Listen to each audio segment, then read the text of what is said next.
HarperCollins and Harper Audio present Alias, Anna, A True Story of Outwitting the Nazis by Susan Hood and Greg Dawson.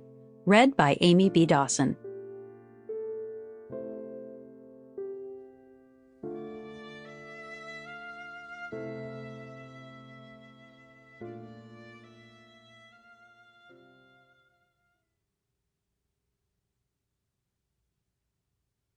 A note before we begin. For a list of music that Zhanna and Frina played, the stories of what happened next, and further reading, be sure to download the accompanying enhancement PDF from your audiobook provider, or go directly to www.harpercollins.com/pages/Alias Anna. For grandchildren who dare enough to ask and grandparents who care enough to answer. Susan Hood. For the Jewish children of Ukraine who did not live to read this book.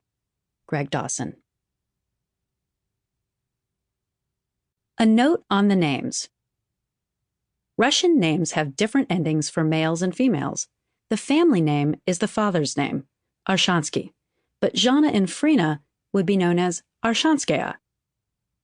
The names of Ukrainian places in the book are the historically accurate Russian spellings in use at the time. Since then, all places in Ukraine have carried Ukrainian spellings on official state documents, such as maps showing Kharkiv, Kiev, Drobitsky Yar, Lubatin, Kremenchug, and so on.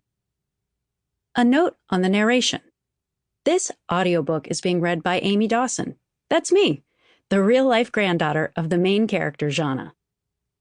Later in the book, you'll hear what Zhanna said the first time she ever heard the English language. I can only hope that my humble and mild attempt to distinguish the quotes in this book as her voice don't inspire a similar misery to her or anyone with well-trained ear for the Russian language. Every word is spoken with love and endless respect to you, Grandma Z. Music gave us so much, to escape even for a few moments to a normal world.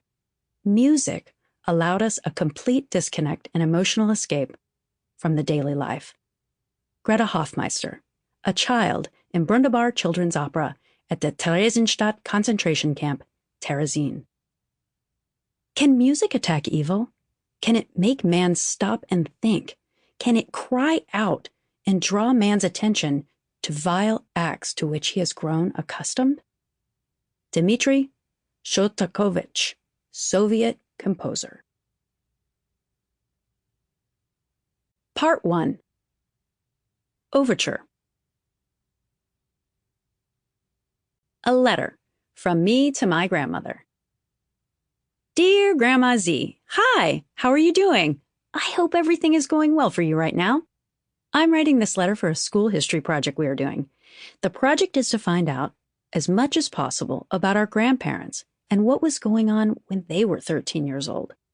Some specific things I would like to know are what was life like overall in 1940? What was your home life like? Also, what are some major world events you remember around that time? I would really appreciate it if you could write me back and tell me some more about your life. I look forward to hearing from you and hope to see you soon. Happy holidays. Love, Aimée Dawson. When Zhanna was my age? How could she answer me? Long-buried horrors, stifled sorrows Zhanna had pushed away, pushed down, now came rushing up like bile. Rifles, soldiers, the pit in her stomach, shoving, bitter cold, icy stares. Families lined up, little children, grandparents. People laughing, pointing, taking pictures, humiliation, confusion. What had they done? Where were they going? A bribe, a whisper, running, escape! She had to hide. But where? But how? A new name. She'd hide behind a new identity. That was it. She wouldn't be Zhanna. She'd use an alias. She'd drop the ZH from her name, become Anna. Smaller, plainer. Sample complete. Ready to continue?